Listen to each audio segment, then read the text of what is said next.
Welcome back to the fourth part of my Bleach poem analysis videos. We're going to be covering the second half of Season 2 of Thousand Year Blood War this time. For those unaware, the poems recited after the credits of the Thousand Year Blood War anime are inspired from the poems that Kubo included at the beginning of each manga volume, almost always recited by the character shown on the cover of said volume.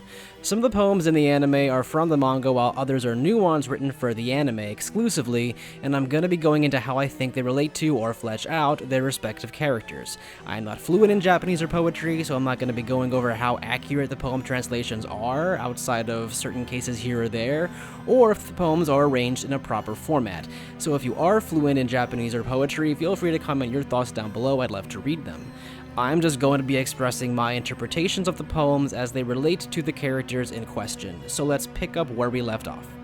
There is no difference between living and being allowed to live, just as there is no difference between dying and being killed. What he's saying is pretty clear-cut. Life is life and death is death. It doesn't matter the context or how you got there. What that actually says about his character is a bit less clear to me. Despite him having more screen time and dialogue than your average Sternritter, I feel like we don't actually know much about this guy beyond his thoughts about fear and his loyalty to Yhwach. Closest I can get to anything is his reverence for Yhwach. He fears him and understands that Yhwach could kill him at any moment if he chose to do so. He understands that he lives because Yhwach allows him to live. But to him, there's no point in sweating the details. If he's alive, he's alive. That's good enough. And likewise, even if it is Yhwach that ends up killing him, death is still death. He'll find no relief in that. It sort of speaks to the lack of agency the Quincy's have in relationship to Yhwach in general. Unlike the Soul Reapers, who are all underscored with pretty overt Buddhist themes and imagery, like I touched upon with Sajin, Quincy's, and the Sternritter in particular, have more of a Christian thing going on, where they are devoted to their Lord and Savior Yhwach, and they're dependent on him for power and life. This manifests in like the crosses and the angelic wings and halos. It's a fun sort of dichotomy, and I won't harp on it too long, but it is interesting how Soul Reapers and Quincy's acquired their special anime powers in different and opposite ways, each reflective of the religion that their races are modeled after. Soul Reapers are Buddhist, with their powers coming from within via meditation and self-reflection, while the Sternritter are Christian, drinking the blood of their Lord and being bestowed powers via that communion. Even the terms for their power-up forms reflect this, with Bankai using the Buddhist Maji character, while Vostendish uses the kanji used to write Holy Communion, or Eucharist in Japanese, which lands Soul Reapers and Quincy's with this juxtaposition of two groups trying to reach enlightenment from different angles, one from within and one from without. This is also reflected in how Soul Reapers fight by drawing on their own internal spiritual energy from within, while the Quincy's fight by drawing on the reishi from around them. All of this is to say that due to the nature of how they get their power, the Ritter mostly have a very reverent and devout attitude towards Yhwach, as they're more or less dependent on him for strength. And this can be seen with their Blute, which Yhwach himself can seemingly adjust to empower them or weaken them, and also with the Ausvalen, which can depower or kill them outright if they are no longer deemed necessary. The Shrift powers technically come from within them, but they do require Yhwach's Shrift to access them, much like how a Soul Reaper needs an Asauchi to draw out a Shikai. And so they talk about their powers as if there is something bestowed to them by Yhwach, even if it isn't actually the case. Like when somebody passes a math test and they thank God for it, even though it was entirely their own intelligence that accomplished it. Maybe I'm just agnostic, but it's like, hey, you know, buddy, pat yourself on the back for that one. Give yourself some credit. Esnod was already a religious man from the little of him that we saw in his flashbacks, so I'm sure that in his eyes, more so than the other Ritter, Yhwach probably did become an actual god figure to him once his worldview of the afterlife was shaken upon being accepted into the Vandenreich. So he's probably more devout than most, even if it is partially out of fear. But then, I guess, you know, being a god-fearing person is an actual phrase, so there you go. Some people theorize that his Vostendish taking on a more personalized form than some of the others reflects his deeper loyalty to Yhwach, and I can kind of see the logic, since other more devout Ritter like Lige also got more than just glowy wings or accessories when they powered up. But in any event, it's due to this devotion and his fear and anxiety that he understands how enslaved the Ritter really are. But he'd prefer being a slave as long as it meant he was alive, as long as it meant he wasn't dead. Personal agency doesn't matter, since living is living and dying is dying.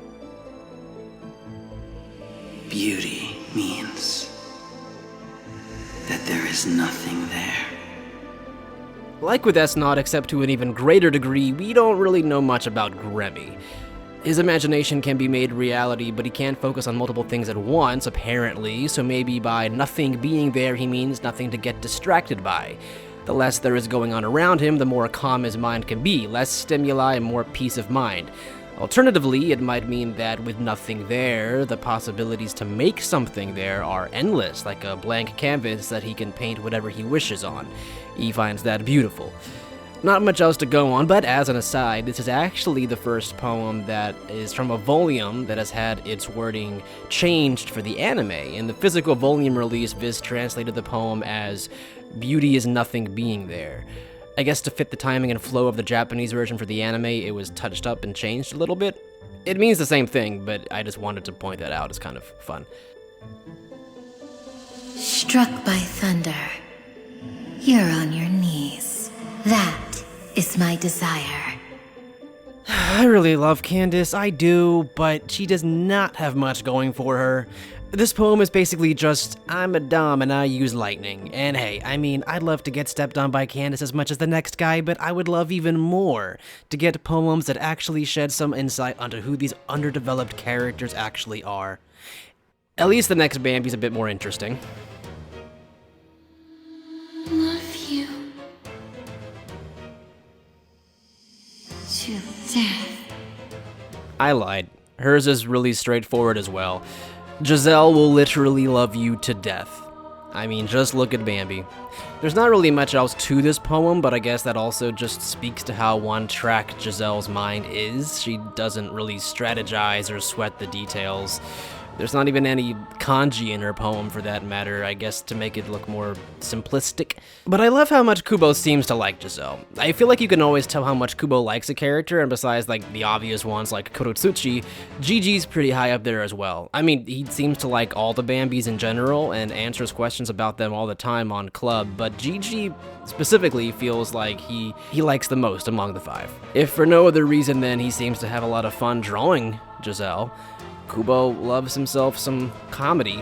One of my favorite gags from the manga that the anime cut was when Ichigo was fighting the Bambis, and Candace tried to motivate the other girls by saying that Yhwach would grant them anything they desired if they managed to capture the #1 special threat, Ichigo Kurosaki.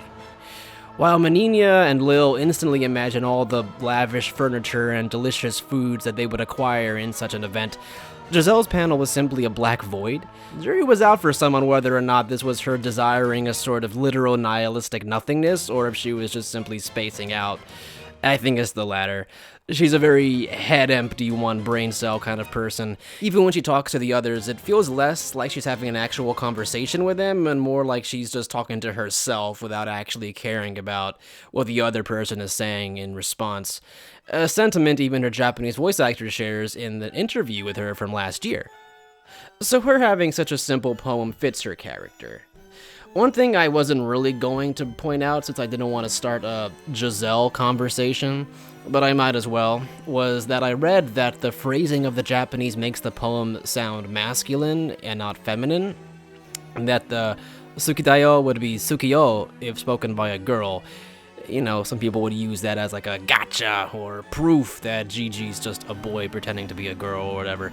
But from what I've read, that's not actually the case. Like, yeah, removing the da from dayo would make it sound more feminine, but as it stands, as it currently is, it's just kind of gender neutral, if not simply just sort of informal, and doesn't actually indicate anything one way or another in regards to what Giselle's actual gender is.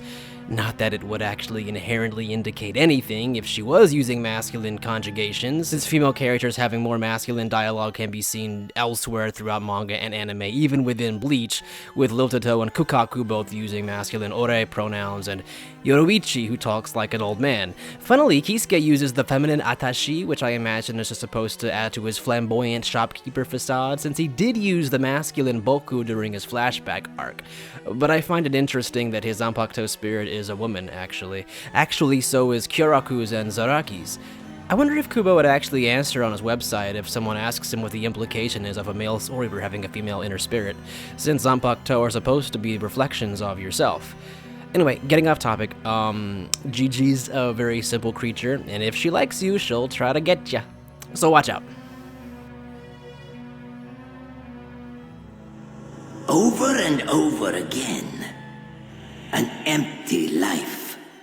This is one of those anime-exclusive poems, and like most of these anime-exclusive poems, they do more to describe the episode they're previewing than offering any real insight into the character that's narrating them. In this case, this is just Mayuri pontificating on the time loop he's going to be sticking Hitsugaya in. A drug that I still don't understand to this day, if I'm being honest. In any event, the Japanese version comes off as sounding more like he's asking just how many times he's observed this empty life in front of him, referring to the zombified Hitsugaya, which to me sounds like he's just kind of growing bored of the whole affair, which is pretty in character. He does grow bored of things pretty quickly after he's gotten the results he wants. After confirming the drug worked and dealing with Giselle's zombies long enough, it's time to move on to something else. Is life all that you can cut? Right off the bat, let's point out that part of his poem includes part of the kanji for zanpakuto, the zan part, which gets translated here as cut, I suppose. Nothing important, but he is the zanpakuto creator, so I guess it's worth mentioning. Also, I like how he calls himself the #1 zanpakuto creator, as if he's not the only literal one. So, is life all that you can cut? Kinda sounds like maybe he laments how his swords are only used to take others' lives. Maybe that's not what he intended for them to be used for when he made them. Though, I mean, it is a fucking sword. I don't know why he'd be surprised that people are using them to kill. Though, I mean, this is the guy who has an entire harem made of swords, so maybe it's not best to think about what his intended usage for them was.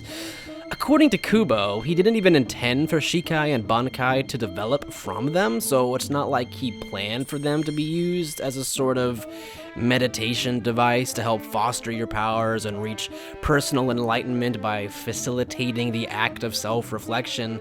But maybe I'm looking at things backwards. Maybe he did intend for them to just be simple weapons at first, but when he saw how they were transforming and blossoming into something new, how they were helping Soul Reapers face themselves and grow as people, he found something more beautiful in them, and he wishes they weren't just tools for combat anymore, which is why he doesn't use his personal zanpakuto to fight, or at least he didn't use it when he was fighting the Quincy's.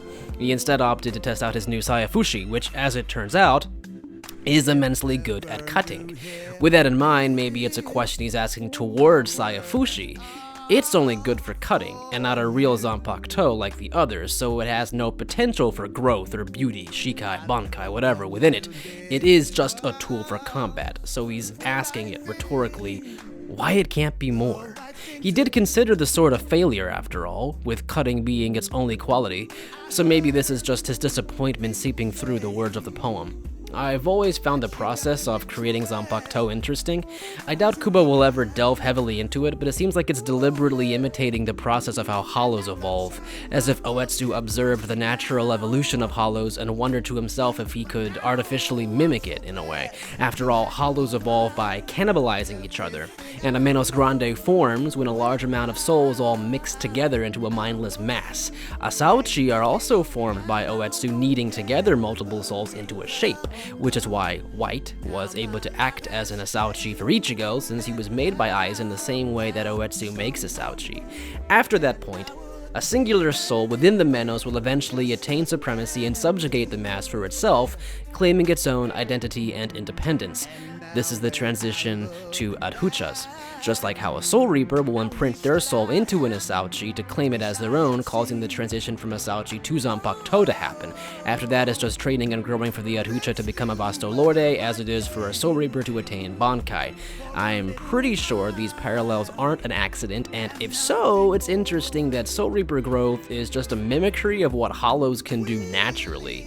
Hollows can even naturally develop even further by removing their masks to acquire the powers of a Soul Reaper, whatever that means, and becoming an Arankar, while Soul Reapers require outside intervention to hybridize and keep evolving.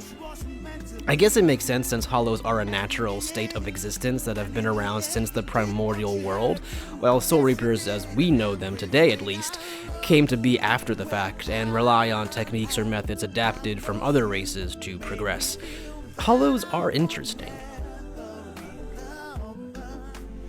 The future pitch black, upside down. So the upside down part in Japanese is more like head over heels, or to barrel into something head first. Altogether, it paints the picture of things moving quickly to a very dark and bleak future. Probably due to Squad Zero ultimately losing to Yhwach. Squad Zero were never really good guys in a traditional sense. I mean, not even the 13 courts are actually good guys either. But I'm still convinced that if they were all alive and at full strength when Yhwach had taken in the Ryo's power, they would have had no choice but to side with him. Ichibei already seemed to be heading that direction after being revived anyway, though he did ultimately have his own contingencies in mind in case Yhwach's goals began to come to fruition, namely turning Ichigo into the next Ryo to keep the world stabilized. Can't Fear Your Own World is where this is first revealed, this hidden agenda of Ichibei's, and the Thousand Year Blood War anime alludes to it a bit more as well, with the point of the Irazu Sando training being a test to see if Ichigo can even contain the Ryo's power, which he seemed to pass. I always had the question of, well, even if they do make Ichigo a new Soul King, can't Yhwach just kill him as well and continue trucking on? And the anime thankfully cleared that one up for me, because Yhwach revealed that he needs a perfect hybrid of all the races, like Ichigo, to have cracked the Ryo's crystal to kill him completely. So Yhwach would have been boned had Ichigo just taken the Ryo's place, since he'd have no one else to manipulate. In any event, the poem just hints at Ichibei's darker, subtler side that he very badly, in my opinion, tries to hide. He's very obviously a suspicious person. Also, using the word black is intentionally referring to his Shikai ability, but also it's kind of funny because in a macabre sort of funny way, if they had succeeded in turning Ichigo into the next Soul King, then the future would have literally been pitch black. Kurosaki. Kuro means black, so it's a black future. It's a future with Ichigo as the Soul King. I thought that was funny. A thread falls through the clouds, pull and rattle, a field of white cloth, bones woven within. And for the final poem of the second season of Thousand Year Blood War, we have Sendum Shutara. This poem seems to complement her Bankai, which was revealed in the anime. A thread falling from the clouds being the Ryokyu, or heaven, and a thread being her own abilities. The rattling is actually part of her Bankai's name, Shotatsu Karagara, along with what she herself keeps reciting during her Bankai's operations, and the fields of cloth made out of the bones would be describing how the tapestries she weaves within her Bankai are made out of her opponents, or rather her opponents are left trapped to die within the tapestries. Since these poems act as previews for the following episode, I guess this poem as a whole is more so just supposed to get you excited or interested in seeing what's to come in regards to Senjumaru. Which I guess might have worked, I don't know. I don't think anybody was actually expecting to get a new Bankai reveal in the anime, let alone from Squad Zero. I read a breakdown of how all the kanji used for her Bankai's name come from a text called the, bear with me here, Akasagarba Bodhisattva Sutra, I think is how you say that. And that its name essentially can be interpreted as something along the lines of a sewing needle that constructs the crossroads of life and death as you enter the Buddhist world where only your skeleton will remain at the end, which is a pretty apt description of what we are able to glean from her Bankai's abilities. And there's even some amount of overlap in the imagery that the kanji in both the poem and her Bankai's name conveys, so I don't think that's unintentional. Thematically, I think it's supposed to give the impression that her Bankai ability involves some level of metaphysicality, sewing opponents into their own destiny or fate, especially since to a manga reader who would already be aware of what happens to the Schutzstaffel members that she's ensnaring later on, the way they get sealed in her Bankai mirror things that happen to them later on, like Liege getting his attacks reflected back on him, Haschwald getting attacked by flames, Pernida getting swallowed by black soil, Kurotsuchi's name means black soil, Gerard getting frozen, and Askin, well, I'm not entirely sure what about the future that Askin's tapestry is supposed to be representing here, if I'm being honest, but you get the idea. I know a lot of people assumed this meant that her Bankai worked on some higher level, able to determine an opponent's fate and then weave a tapestry tailored specifically to them. Of course, since then, we've been told what her Bankai does, and it's nothing so grandiose. She can just weave tapestries with different effects and attributes tailored to them, and then she can pick and choose which one she wants to use. So I'm guessing she just determined which tapestries would be best suited for each Quincy based on what she had observed of their abilities earlier on. Askin can't stay dead, we'll pin him to the ground so he can't get back up. X-axis is unblockable, make him shoot himself. Pernita contorts and warps anything they touch, surround them with an infinite amount of sand. She really was best suited to deal with them, as oh-etsu said. So there you have it, that's all the poems for Season 2 of Thousand Year Blood War. I will start working on a video that deals with Season 3's poems once Season 3 ends at the time of me recording this. The finale comes out this weekend, although I usually wait until the dubbed version is out because I want to use the dubbed versions of the poems.